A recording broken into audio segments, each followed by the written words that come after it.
नमस्कार. मी भाऊ तोरसेकर. तुम्ही बघत आहात प्रतिपक्ष.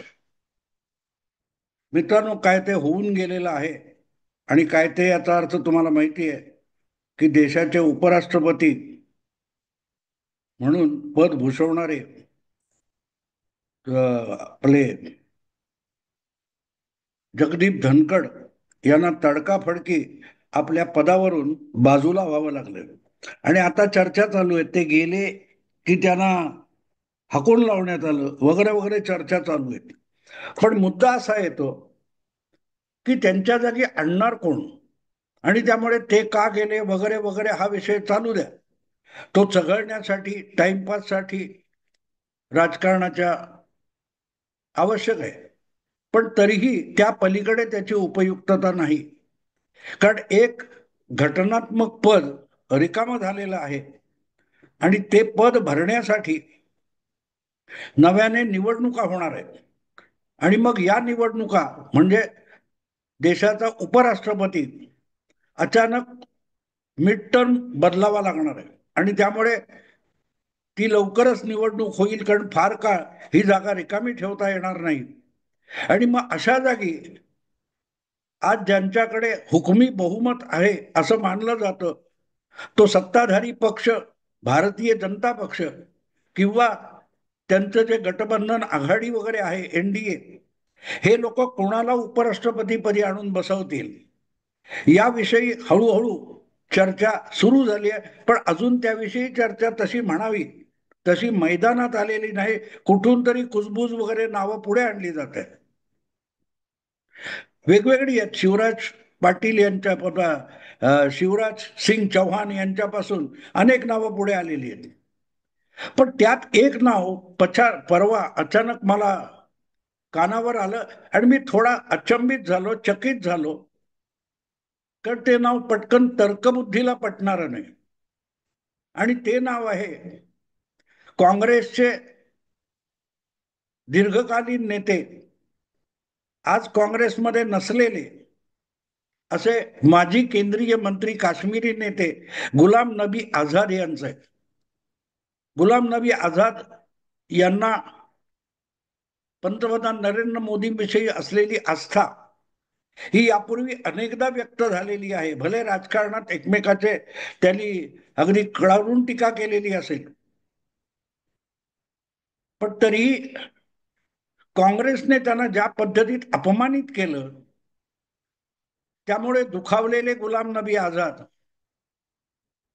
काँग्रेसपासून दुरावले. आणि तुम्हाला आठवत असेल तर 2019च्या लोकसभा निवडणुका संपल्यावर राहुल गांधी यांनी काँग्रेस अध्यक्षपदाचा राजीनामा दिल्यानंतर वर्ष दीड वर्ष तरी काँग्रेसला कोणी अध्यक्षच नव्हता. तेव्हा ज्या 23 प्रमुख काँग्रेस नेत्यांनी काँग्रेसला पूर्ण अध्यक्ष मिळावा म्हणून सोनिया गांधींना पत्र लिहिलं, त्यामध्ये गुलाम नबी आझाद हे प्रामुख्याने महत्वाचे नेते होते. आणि त्यानंतर हळूहळू गुलाम नबी आझाद हे काँग्रेसच्या किंवा काँग्रेस हायकमांडच्या ब्लॅकलिस्टमध्ये गेले आणि अक्षरशः अपमानित होऊन बाहेर पडले. ज्या टाकाऊ लोकांना पुन्हा पुन्हा राज्यसभेत आणलं जातं त्यांच्या जागी गुलाम नबी आझाद यांच्यासारख्या पक्षाला उपयुक्त ठरणाऱ्या आणि पक्षाची भूमिका अतिशय समर्थपणे मांडणाऱ्या गुलाम नबी आझाद यांना पुन्हा एकदा राज्यसभेत आणून काँग्रेस आपलं राजकारण अधिक मजबूत करू शकली असते. पण ते आणलं गेलं नाही. मोदी पंतप्रधान झाल्यानंतर राज्यसभेतलं काँग्रेसचं नेतृत्व आणि विरोधी नेतेपद हे गुलाम नबी आझाद यांनी उत्तमरित्या भूषवलेलं होतं. पण गंमत अशी आहे की राहुल गांधींच्या खुळचटपणाचं समर्थन करता करता आपण दीर्घकाळ राजकारण करून आयुष्य घालवून जी प्रतिष्ठा मिळवली ती प्रतिष्ठा किती मातीमोल करून घ्यायची याच्या मर्यादा असतात. आणि कदाचित त्या मर्यादा ओळखणारे म्हणूनच गुलाम नबी आझाद यांनी काँग्रेस पक्ष सोडून भाजपची वाट धरली नसली तरीही मोदींसारखा समर्थ नेता आणि त्यासमोर राहुल गांधी बालिश आहेत हे स्वीकारण्यापर्यंत त्यांची मजल गेली. त्यांनी भले हे उघडपणे बोलून दाखवलं नसेल, पण ज्या दिवशी गुलाम नबी आझाद यांची राज्यसभेची मुदत संपत होती, तेव्हा त्यांना सन्मानपूर्वक निरोप समारंभ देण्यात आला होता, विरोधी नेता म्हणून आणि राज्यसभेचे निवृत्त होणारे सदस्य म्हणून. धनखड हे राज्यसभेचे सभापती म्हणून निवृत्त झालेत किंवा त्यांची जागा गेलेली आहे, पण त्यांना तेवढा निरोप समारंभ वगैरे सुद्धा देण्यात आला नाही. आणि त्यांच्या तुलनेमध्ये विरोधी नेता असलेल्या गुलाम नबी आझाद यांना राज्यसभेतून देण्यात आलेला निरोप आठवून बघा, निरोप समारंभ आठवून बघा, मग तुमच्या लक्षात येईल की गुलाम नबी आझाद हे वेगळं व्यक्तिमत्व का आहे. पुढे त्यांनी काश्मीर पुरता एक स्वतंत्र पक्ष काढला, त्याला फारसा प्रतिसाद काश्मीरमधून गेल्या विधानसभा निवडणुकीत मिळालेला नाही. हे सगळं असलं तरी तो मला निरोप समारंभ आठवतो. आणि म्हणून मला हे नाव आत्ता जे कुजबूज चालली आहे त्याच्यामध्ये गुलाम नबी आझाद हे नाव मला का अपील झालं, तर्कदृष्ट्या का पटतंय, ते सांगणं माझ्यासाठी हा व्हिडिओ मी बनवतोय. त्यावेळेला मला आठवतं गुलाम नबी आझाद यांनी पंतप्रधानांच्या खुद्द नरेंद्र मोदी त्यांच्या निरोप समारंभाला राज्यसभेत हजर होते आणि त्यांनी गुलाम नबी आझाद यांच्या कौतुकाचे अनेक शब्द उच्चारलेले होते. गुलाम नबी आझाद काश्मीरचे पंतप्रधान होते, आपल्या काश्मीरचे मुख्यमंत्री होते आणि नरेंद्र मोदी गुजरातचे मुख्यमंत्री होते. आणि अशा वेळेला एक भयंकर भीषण घटना काश्मीरमध्ये घडली होती. काही पर्यटकांना आता जसं पहलगामची घटना घडली तशीच त्यावेळेला आझाद हे काश्मीरचे मुख्यमंत्री असताना घडली होती. आणि ते मारले गेलेले जे पर्यटक होते त्या पर्यटकांपैकी काही लोक गुजराती होते आणि त्या गुजराती पर्यटकांचे मृतदेह विमानाने गुजरातला पाठवले जात असताना गुलाम नबी आझाद हे मुख्यमंत्री म्हणून नरेंद्र मोदींशी बोललेले होते. आणि त्यांनी तो प्रसंग अगदी अगत्याने तिथे सांगितला की ती मृत पर्यटकांची मुलं आपल्या अंगाला बिलगली होती आणि आपले आई वडील कुठे आहेत विचारत होती आणि मला माझे अश्रू आवरता आले नाहीत. आणि हाच प्रसंग पंतप्रधान नरेंद्र मोदींनी आपल्या भाषणातून आधी सांगितला होता की अशा दुःखद प्रसंगी पक्षाभिक्षाच्या पलीकडे जाऊन गुलाम नबी आझाद यांनी बजावलेले जे कर्तव्य आहे त्याचं कौतुक मोदींनी केलं होतं. आणि त्याच्याही पुढे जाऊन भले आपल्या सरकारचा हा विरोधी नेता असेल, राज्यसभेमध्ये मोदी सरकारचे वाभाडे काढणारा असेल, पण अत्यंत मुद्देसूद रीतीने सरकारला जाब विचारणारा आणि नियम कायदे कानून आणि संसदीय सभ्यता यांच्या मर्यादेत राहून सरकारला कसं धारेवर धरता येतं याचा एक सुंदर आदर्श निर्माण करणारा नेता म्हणून गुलाम नबी आझाद यांची भारतीय संसदीय इतिहासाला नोंद घ्यावी लागेल अशा स्वरूपाचं कौतुक नरेंद्र मोदींनी केलं होतं. पण हे सगळं जे कौतुक होतं या कौतुकामधलं एक दोन वाक्य अशी होती मला वाटतं की जी लोक विसरून गेले. आणि ती दोन वाक्य अशी होती की विरोधी पक्षातले असतील पण गुलाम नबी आझाद हे भारतीय लोकशाहीची आणि भारतीय संसदीय राजकारणाची गरज आहे. त्यांना फार काळ संसदेपासून आणि भारतीय राष्ट्रीय राजकारणापासून दूर ठेवता येणार नाही, दूर राहू दिलं जाणार नाही, अशाही आशयाची वाक्य पंतप्रधान नरेंद्र मोदी यांनी आझाद यांच्या निरोप समारंभात उच्चारलेली होती. आणि त्यातून एक लक्षात येतं की आपण आपल्या जागी राहून राजकारण करताना आणि सत्तेला पाठिंबा न देता सुद्धा सौहार्दाचं राजकारण कसं करता येईल या सगळ्या मर्यादा, या सगळ्या लक्ष्मण रेषा ओळखण्याची क्षमता असलेला गुलाम नबी आझाद हा नेता आहे. किंचितही अहंकार नाही, पण आपल्या आग्रहापासून 2 पावलंही मागे हटणार नाही, हा जो समतोल गुलाम नबी आझाद यांच्यामध्ये आहे, मला वाटतं की तो आज रिक्त झालेल्या उपराष्ट्रपती पदाच्या निवडणुकीतला एक सगळ्यात मोठा पात्रतेचा गुण ठरू शकतो. तसे धनखड हे सुद्धा मूळचे भाजपचे किंवा संघाचे नाहीयेत. काँग्रेस, जनता पार्टी, जनता दल अशा सगळीकडे फिरून ते भाजपत आले होते आणि अडगडीत पडलेला माणूस उचलून राज्यपालपदी बसवल्यानंतर त्यांनी अहंकाराच्या मागे धावत जाऊन ज्या सगळ्या मर्यादा ओलांडल्या, त्यानंतर अशा प्रकारचा मूळचा संघाशी एकनिष्ठ किंवा भाजपच्या मनस्थितीचा नसलेला माणूस संवैधानिक पदावर बसवावा की नाही यासमोर एक भलं थोरलं प्रश्नचिन्ह लागलेलं आहे. पण असल्या क्षुल्लक आणि व्यक्तिगत राजकारणाच्या अहंकाराच्या पलीकडे जाणारा असा गुलाम नबी आझाद हा नेता आहे, याची साक्ष त्यांनी वारंवार दिलेली आहे. पदासाठी लाचार होऊन राहुल गांधी सारख्या पोरकट नेत्याच्या मागे गोंडा घोळत आपण फिरणार नाही, हे त्यांनी नुसतं दाखवलं, सांगितलं नाही, तर कृतीतून त्याचे परिणाम दुष्परिणाम भोगण्याची तयारी दाखवली. आणि भाजपच्या किंवा मोदी सरकारला विरोध करताना संसदीय राजकारणाच्या कुठच्याही मर्यादा आपल्याकडून ओलांडल्या जाणार नाहीत. भले आपल्या स्वपक्षीय हायकमांडच्या नाराजीला आपण कारण होऊ, तरीही त्या मर्यादा आपण ओलांडणार नाही, याची साक्ष गुलाम नबी आझाद यांनी त्यांच्या सगळ्या ज्या काय 8-9 वर्ष मोदी काळातल्या त्यांची होती त्यामध्ये त्यांनी दाखवून दिलेले. आणि अर्थातच उपराष्ट्रपती किंवा राष्ट्रपती, कायदे मंडळाचे सभापती हे कुठल्याही पक्षाचे सदस्य नाहीत असं गृहीत धरलं जातं. आणि म्हणूनच गुलाम नबी आझाद यांना आता या उतारवयामध्ये उपराष्ट्रपती पदावरचा उमेदवार करायचा असेल तर त्यासाठी पक्षाचा सदस्य होण्याची गरज नाहीये. उलट ज्या वेळेला अशा पदावर माणूस निवडून जातो त्यानंतर तो पक्षाचा सदस्य नाही हे गृहीत धरलं जातं. धनखड ते विसरले आणि आपल्या वैचारिक किंवा आणखीन कुठल्याही राजकीय व्यक्तिगत कारणासाठी राजकारण खेळायला लागले. तिथूनच ते बॅड बुक्स मध्ये गेले.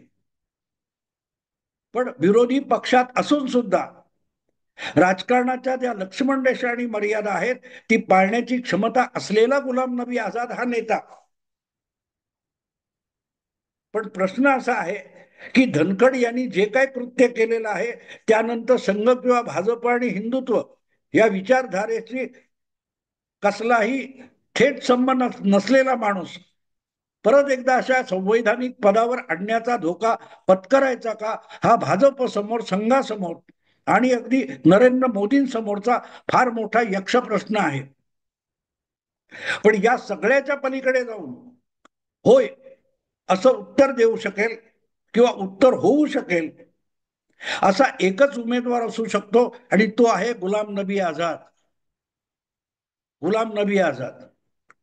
आणि त्याला जितका आता ऑपरेशन सिंदूर नंतर ओवायसी यांना परदेशी डेलिगेशन मधून पाठवणं महत्वाचं होतं, तितकाच त्याची काय म्हणतात ती संभावना राजकारणामधली, मुस्लिम राजकारणामधली अधिक आहे.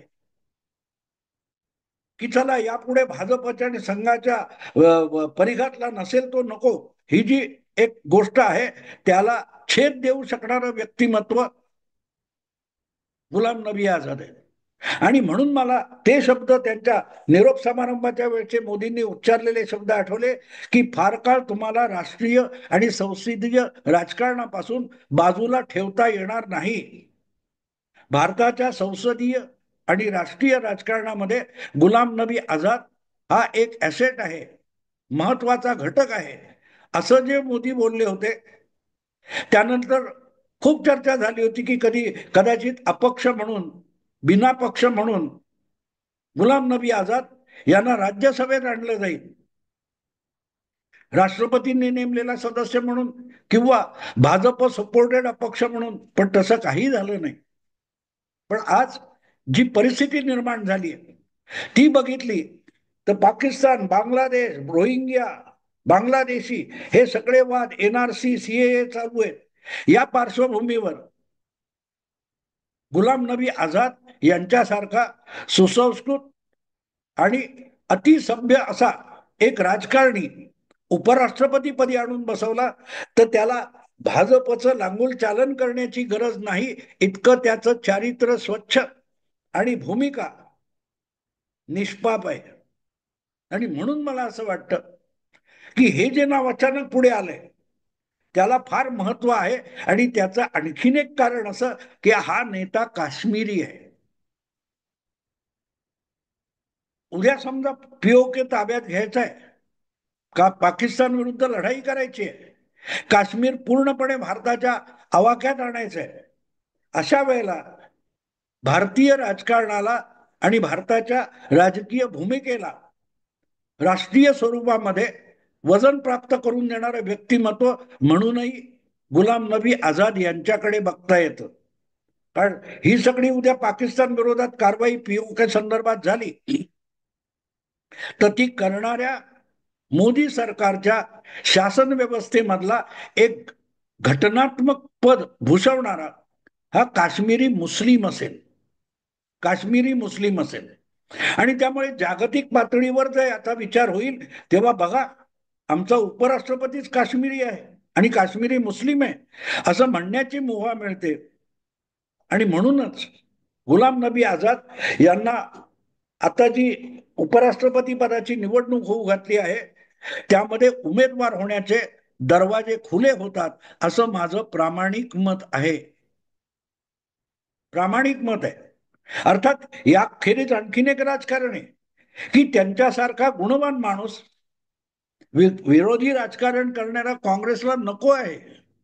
जो माणूस मोदी किंवा भाजप विरोधी राजकारणात काँग्रेससाठी एक चांगला खेळाडू ठरत होता, खेळाडू होता, त्याला तुम्ही नामशेष करून टाकला. पण राष्ट्रीय राजकारणामध्ये वैचारिक भूमिका बाजूला ठेवून राष्ट्रहितासाठी अशा लोकांचा अनुभव आणि त्यांच्या व्यक्तिमत्वाचे जे पैलू आहेत त्याचा फायदा देशाला मिळावा म्हणूनच त्यांना आम्ही उपराष्ट्रपती पदावर आणतोय, असं औदार्य आणि उदात्तता भाजपला दाखवता येईल. आणि दुसरीकडे जे मुळात संघातले किंवा हिंदुत्वाच्या विचारसरणीतले नाहीत तरीही जे भाजपात आलेले आहेत किंवा यायला उतावळे झालेले आहेत, अशांच्या मनामध्ये धनकड यांनी जे काय केलं त्यातून ज्या साशंकता निर्माण झाली होती ती दूर करायला सुद्धा गुलाम नबी आझाद यांची सरकारकडून उपराष्ट्रपती पदासाठी उमेदवार म्हणून निवड करणं अत्यंत निर्णायक, महत्वाचं आणि प्रभावी परिणाम घडवणारं ठरू शकेल. आणि म्हणून मला असं वाटतं की राजकारणात अनेक अडथळे असतात, अनेक अडचणी असतात, अनेक वाद प्रवाद असतात. आणि म्हणूनच एखादं नाव आल्यानंतर त्याच्यावर उलटसुलट चर्चा होते. नवाब गुलाम नबी आझाद यांच्याविषयी सुद्धा असे भरपूर काही काही बोललं जाईल. पण एक आहे, हा माणूस अप्रामाणिक आहे, भामटा आहे, पाखंडी आहे असा आरोप गुलाम नबी आझाद यांच्यावर कोणी करू शकत नाही. सत्तेचा लालची आहे असाही दावा करू शकत नाही. आणि त्याच वेळेला लोकशाहीमध्ये विरोधी पक्षाचा किंवा आपल्या विरोधकांचा सन्मान राखायचा असतो याचं भान ठेवणारा तो नेता आहे.